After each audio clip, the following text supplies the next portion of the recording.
రెడ్డపల్లి పెట్టడానికి భూమిని సిద్ధం చేస్తున్నామండి. మంది రెడ్ సాయిల్ అంటే మంచి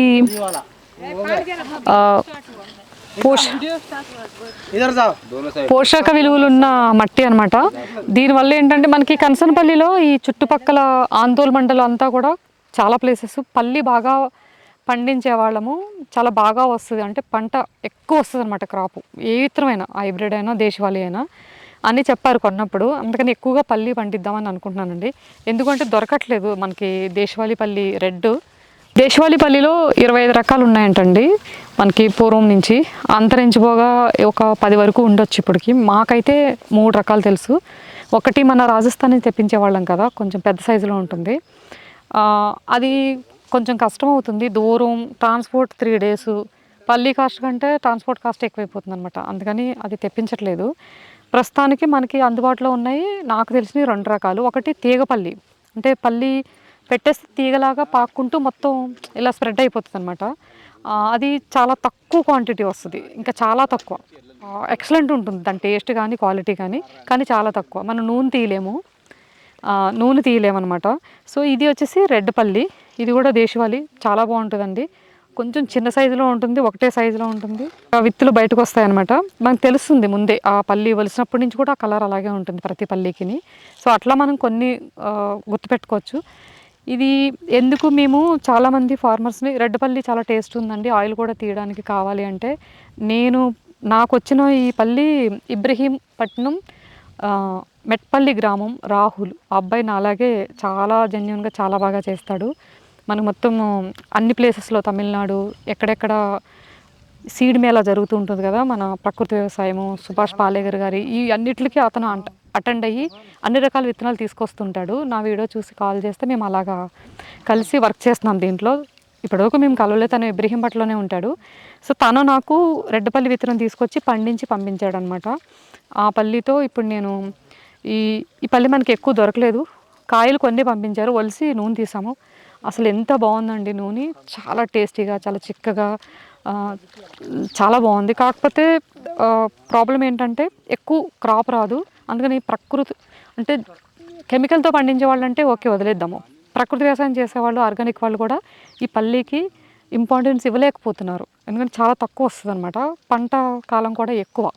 3 నెలలు రావాల్సిన పల్లి 5 నుంచి 6 నెలలు కూడా పట్టేస్తుంది ఒక్కొక్కసారి. మ్యాక్సిమం 5 నెలల్లో కంప్లీట్ అవుతుంది ఇది. సో 3 నెలల్లో వచ్చే హైబ్రిడే తీసుకుంటున్నారు కానీ దేశీ తీసుకోలేకపోతున్నారు. అలా తీసుకోవాలి అంటే నూనె కాస్ట్ పెట్టాలి కస్టమర్స్, నూనెమో కాస్ట్ పెట్టలేము. అందుకని నేను ఎందుకు ఇదంతా చెప్తున్నానంటే, మేము పండించాలనుకుంటున్నాం. ఇవి ఇక్కడ మాకు రెడ్డపల్లి బాగా వస్తుంది అనమాట. అన్ని పల్లీలు బాగా వస్తాయి.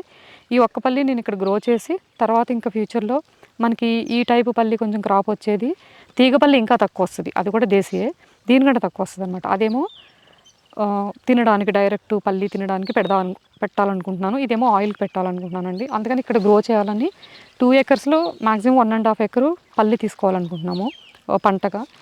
నిన్నంతా ఇక్కడి నుంచి ఆ చివరి వరకు పెట్టేసాము. ఇది ఒక 1/2 acre. ఈ పల్లి మధ్యలో మళ్ళీ మనకి దూరంగా పెడతాం చాలా. మామూలుగా వాళ్ళు ఏంటంటే ఇట్లా వేసుకుంటూ వెళ్ళిపోతారు చాలా పక్కగా. నేను చాలా లాంగ్ పెడతాను.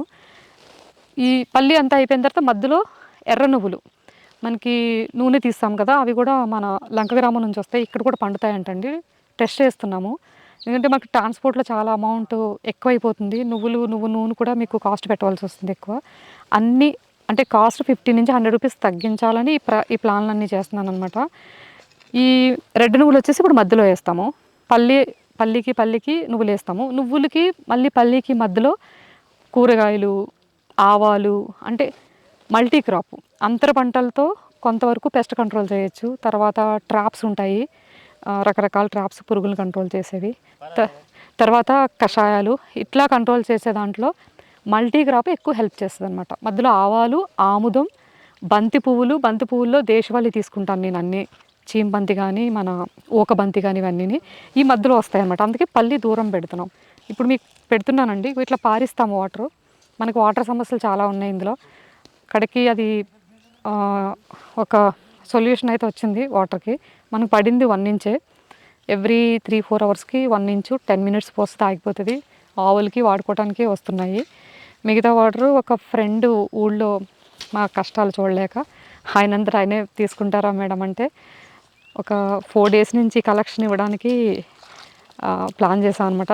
చాలా ఇబ్బందులతో ఆ పైప్ లైన్ అందక దూరం అయిపోయి మధ్యలో లీక్ అయిపోవటము, ఊడిపోవటం, రకరకాల పైప్స్ తీసుకురావడం, మొత్తం మీద నీళ్ళైతే బాగా వస్తున్నాయి.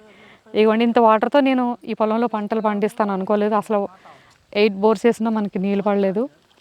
చాలా ఇబ్బంది అయింది. ఇప్పటికి ఫైనల్గా ఫుల్ బెడ్జ్డ్గా వాటర్ అందింది. ఈ వాటర్ మరి ఎప్పటి వరకు వాళ్ళు ఇస్తారో మనం తీసుకోగలమో ఏం తెలియదు. ఫ్యూచర్లో మన పొలంలోనే మన బోర్లే రీఛార్జబుల్ చేసి వాటర్ క్వాంటిటీ అంటే కంటెంట్ ఎక్కువ, వాటర్ని ఎక్కువ ప్రెజర్ పెంచాలని అనుకుంటున్నాము వచ్చే వర్షాకాలం కల్లా. అది జరిగితే కనుక వీళ్ళది మనం వేరే వాళ్ళు తీసుకొని అవసరం లేదు. ప్లాన్లు అయితే చేస్తున్నామండి. అసలు అవ్వదేమో అనుకున్న ప్రతి పని కొంచెం లేట్ అయినా అవుతుంది. ఎందుకంటే మనం చేసేది మంచి పని, ధర్మంగా ముందుకెళ్తున్నాం. ఈ విధానాలు అందరికీ పరిచయం చేయాలి, ఇలా పండించాలి, ఇలా ఇప్పుడు అక్కడ గానుగా ఇక్కడ పల్లి, మీకు ఇంకా కస్టమర్స్కి అన్నీ ఎదురుకుండానే ఉంటుంది. ఓకే, పల్లి వీళ్ళు ఇలా పండిస్తారు, దీన్ని హార్వెస్ట్ చేసి అట్లా గానుగ తీసిస్తారు. అక్కడ ఆవులతో వచ్చే వ్యర్థాలని మనం ఇక్కడ వేస్తాము. ప్రస్తుతానికి కొంత ఆవు ఎరువు మన రాముగాడిది ఎరువు వేసాం దీంట్లో. ఇందులో కెమికల్స్ లేవండి. ఈ భూమి వచ్చేసి మనకి ఎన్నో సంవత్సరాల నుంచి ఒక రైతు కొంతవరకు దున్నగలిగి, అంటే ఇదంతా రాడు ఉండేది, ఆయన చేయలేక పంట వేయలేదు, ఇలాగే వదిలేశాడు. పూర్తిగా అద్భుతంగా సస్టైనబిలిటీ ల్యాండ్ అనమాట. ఇలా దొరకటం నిజంగా చాలా కష్టం. వాళ్ళు ఎఫర్ట్స్ పెట్టలేక, రాళ్ళని తీయలేక వ్యవసాయం చేయలేకపోయాడు. కొంత లెక్క ఒక 1/4 ఎకరం సీజనల్ క్రాప్, అంటే జస్ట్ కందులు లాంటి జల్లేసేసి వెళ్ళిపోయేవారు. అప్పుడప్పుడు కొంచెం వేస్తే యూరియా, డిఏపి, లేదంటే అట్లానే పండేసేదనమాట అతనికి. అట్లా ఎంక్వైరీ చేసి మరీ నేను తీసుకున్నాను, ఎటువంటి కెమికల్స్ భూమి లోపల ఉండకూడదని. ఇంకా చుట్టుపక్కల అట్మాస్ఫియర్ కూడా మీకు చూపిస్తూ ఎక్స్ప్లెయిన్ చేస్తాను. ఏంటి, కెమికల్ పండించే వాళ్ళ మధ్యలో మీరు ఉన్నారు కదా, మా చుట్టుపక్కల వేసిన కెమికల్స్ మీకు రావా, వాటిని ఎలా మీరు రిమూవ్ చేస్తారు అని చాలా మంది అడిగేవారు. వాటిని కూడా ఇప్పుడు నేను ఎక్స్ప్లెయిన్ చేస్తాను, పల్లి పెడుతూ మాట్లాడుతూ. జనరల్గా ఒకటి చాలండి, కంపల్సరీ దేశవాళీ విత్తనం ఫెయిల్ అవ్వదు, హైబ్రిడ్ అన్న ఫెయిల్ అవ్వదు, కానీ దేశీ కంపల్సరీ వస్తుంది.